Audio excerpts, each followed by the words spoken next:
환자들이 한의원에 아파서 오는 부위는 어디일까요? 머리부터 발끝까지입니다. 그 중에 딱 우리 몸의 중앙인 허리 통증 이야기를 오늘 해볼까 합니다. 허리가 아플 때 읽어보면 좋은 책을 추천드리려고 합니다.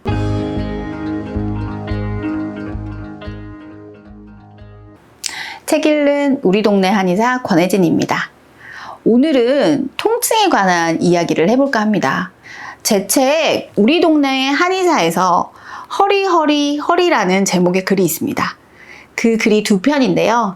그 글에는 환자가 허리가 근육통이라고 생각하고 왔지만 디스크가 터져서 제가 정형외과로 보낸 경우도 있었고요. 허리가 아프다고 생각하고 왔지만 허리 질환이 전혀 아닌 다른 병이었던 분들도 굉장히 많았습니다. 그 중에 하나가 대상포진이 있었고요. 또 요로결석도 허리 질환으로 착각할 수 있습니다. 여자분들 같은 경우에는요, 자궁 근종이 있어도 허리 통증으로 오해하시는 분들이 있어요. 자궁 근종이 생리때가 돼서 많이 자궁이 부풀 때 허리를 눌러서 허리가 아프다고 느끼시는 분들도 있습니다. 정말 허리가 아플 때 책을 읽지는 않으시죠? 저도 그럴 때는 책 읽기보다는 의사나 한의사를 찾아가라고 말씀을 드립니다. 그런데 한번 허리로 굉장히 고생을 하셨거나 크게 아프지는 않지만 만성적으로 허리가 아프시다면 엑스레이를 한 번 더 찍는 것보다 책 한 권 구입을 권장드립니다. 사실 허리에 관련해서 병원을 가서 의사에게 충분히 설명을 들으면 굉장히 좋죠. 물론 한의사에게도요. 하지만 병원을 가보셔서 아시겠지만 진료는 굉장히 짧은 시간에 진행이 되죠. 그러다 보면 본인의 병이 무엇인지 정확하게 판단을 못 하시는 경우가 있어요.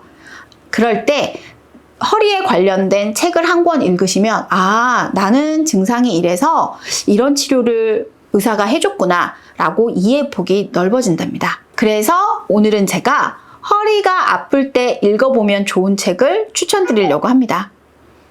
그 첫 번째 책은 이 백년허리입니다.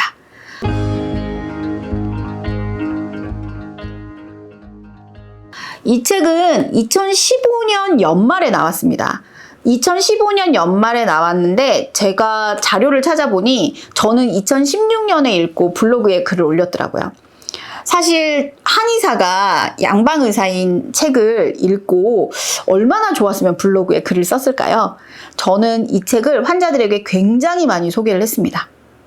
왜 소개를 드렸냐고요? 제가 이 책의 내용을 잠시 읽어드릴게요. 허리가 전혀 아프지 않은 사람들 98명을 데려다 허리 MRI를 찍었다. 이들은 MRI 찍을 당시에도 허리가 전혀 아프지 않았고 과거에도 48시간 이상 허리가 아팠던 적이 없던 사람이었다. 그러나 이 98명 중 63명에서 디스크 손상이나 탈출의 소견이 있었다. 책 내용을 보면 디스크가 터져 있었지만 디스크 증상이 있었지만 전혀 통증이 없는 사람이 있다는 이야기가 나오죠. 신기하지 않나요? 디스크가 나와 있다고 계속 아프지는 않아요. 그런 이야기를 이 책을 제가 읽기 전에는 환자들에게 설명할 때 굉장히 힘들었거든요. 그런데 이 책에 이 대목이 있어서 제가 환자분들에게 이 부분을 보여드리고 이렇게 의사 선생님이 쓰신 책에 이런 설명이 있으니 디스크가 나와 있건 또는 디스크가 없건 우리에게 중요한 것은 허리가 아프고 다리가 당기다는 그런 현상입니다 라고 말씀드리기가 굉장히 쉬워졌습니다. 허리의 나쁜 운동을 그림으로 소개하고 있습니다. 이렇게 나쁜 운동이라고 표현되어 있고요. 짠, X 표시가 되어 있습니다. 그런데 이 그림을 보시니 어떠세요? 한 행동이 우리가 허리를 위해, 복근을 위해 열심히 하던 윗몸 일으키기가 있네요. 이 책에서 윗몸 일으키기가 허리에 좋지 않다는 이야기를 할 때 저는 이 책이 나오기 전부터 환자들에게 말씀을 많이 드렸었거든요. 드렸었거든요. 실제로 윗몸 일으키기를 하고 나서 허리가 아파지거나 디스크 탈출로 오시는 분들이 많았었어요. 근데 이 책에서 이렇게 X 표시까지 해주시면서 설명을 해주셔서 다음부터 환자들에게 안내하기가 굉장히 쉬웠습니다. 내가 너무 오랫동안 한 책을 환자들에게 얘기했구나 싶어서 그때쯤 서점에서 다시 검색을 하기 시작을 했습니다. 그때 찾아낸 책이 이 책입니다.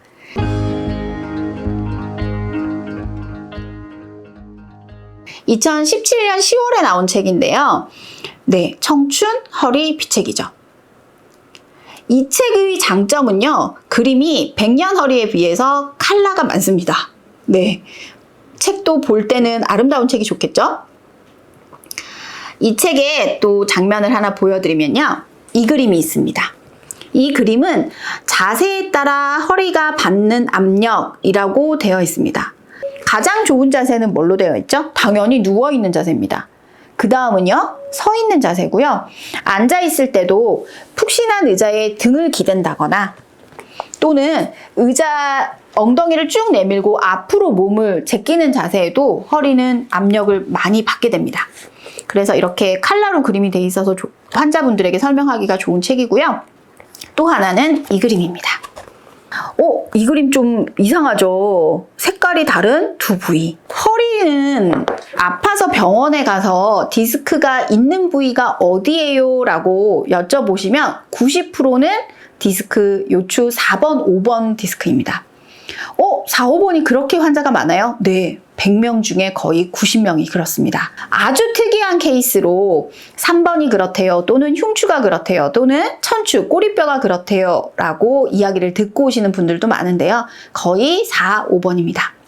그런데 다른 책에서는 이렇게 구체적으로 4, 5번에 대한 그림을 따로 해놓은 책이 없었거든요. 그런데 이 책은 이렇게 따로 표시가 돼 있어서 제가 환자분들에게 이걸 펼쳐드리고 두 부위 중에 어느 부위인지 짚어보세요 라고 하면 원장님, 제가 불편한 부위가 이 그림이랑 똑같아요, 또는 이 그림이랑 똑같아요 라고 말씀을 하세요. 그러면 제가 굉장히 안내하기가 쉬워집니다. 4번 때문에 그렇습니다, 5번 때문에 그렇습니다 라고요. 그렇게 이 책은 제가 환자분들에게 많이 활용을 한 책입니다. 그리고 또 한 가지 이 책의 장점은 초기 디스크병은 수술 없이 치료한다라는 부위가 있어요. 정성근 교수님의 100년 허리가 나올 시점에만 해도 허리 디스크는 당연히 수술이라는 생각이 팽배했었고요. 정성근 교수님 책 100년 허리 이후로는 수술 이외의 요법들, 주사 치료라던가 또는 견인요법 또는 그냥 일반 물리치료가 훨씬 더 좋을 수 있다라는 생각들이 많이 보편화가 되었거든요.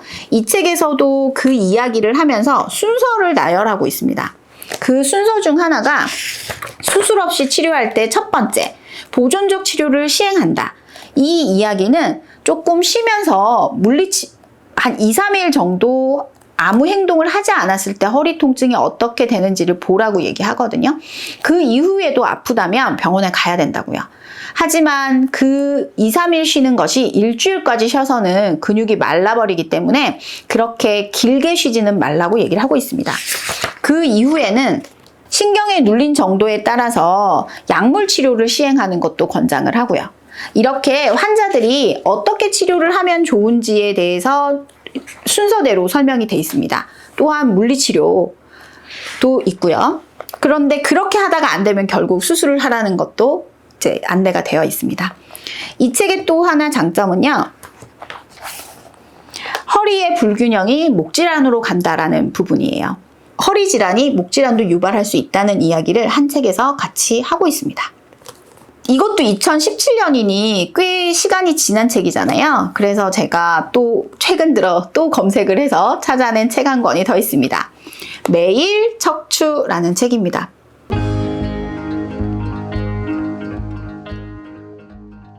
백년허리 운동법보다 그림이 굉장히 보기 좋게 되어 있습니다.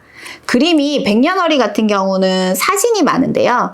여기는 그림으로 그려서 한눈에 보게 이게 어떤 동작이구나 알 수 있게 해 두었습니다. 그 운동법 중에 하나를 사진을 보여드릴게요. 맥켄지 운동입니다. 맥켄지 운동이라는 것은 검색해 보시면 아시겠지만 배를 깔고 누워서 허리를 조금만 뒤로 옮기기만 해도 허리가 좋아진다는 운동법이에요. 사실 허리가 많이 불편하신 분들은 엎드리는 것도 힘들거든요. 근데 엎드리는 자세가 가능하신 분들은 엎드려서 상체를 살짝 들어 올리는 운동만 해도 허리 통증이 감소되시는 분들도 많습니다. 이렇게 그림이 단순화되어 있어서 굉장히 보기 좋으시죠? 그리고 이 책의 장점은 허리 디스크뿐만 아니라 척추 협착증까지도 상세히 다루고 있습니다. 제 책에서도 설명드렸던 그 이외의 척추 질환이라고 해서 허리 디스크나 협착증 이외에 우리가 생길 수 있는 척추 질환을 안내하고 있습니다. 허리가 아픈 이유부터 치료 방법, 그리고 허리 강화를 위한 운동까지 상세히 나와 있는 책 3권을 소개드렸습니다. 정형외과 전문의 분들이 쓰신 책이고요. 약물치료, 주사치료, 자연치유, 그리고 수술까지 다양한 케이스를 다루고 있습니다. 저도 환자분들에게 평소 많이 권장드렸던 책이고요. 한의원 치료를 받으면서 다른 병원 치료를 병행하시는 분들이 굉장히 많습니다. 교정치료, 한의원 치료, 마사지, 또 양방치료까지요. 모든 걸 동원해서 저는 나으시기를 바랍니다. 저는 한의사이니 허리에 좋은 약재를 소개드릴까 합니다.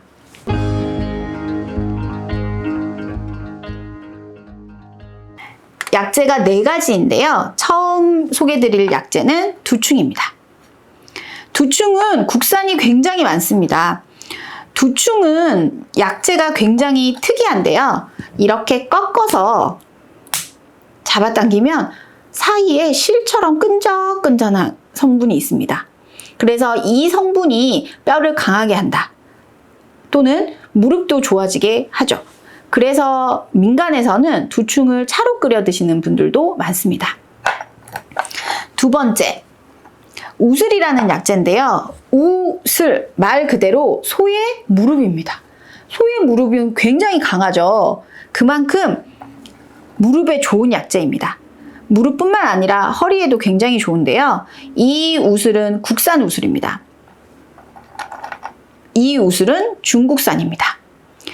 일부러 이렇게 제가 2가지를 보여드리는 이유는 국산은 굉장히 가늘어요. 그렇게 굵게 자라기 전에 보통 많이 시중에 나오거든요. 하지만 중국산은 이렇게 두껍습니다. 그래서 여러분들이 시중에 나가서 사실 때도 이렇게 좀 구분을 하셔도 크게 무리는 없을 것 같아요. 당연히 국산 약재가 훨씬 비쌉니다.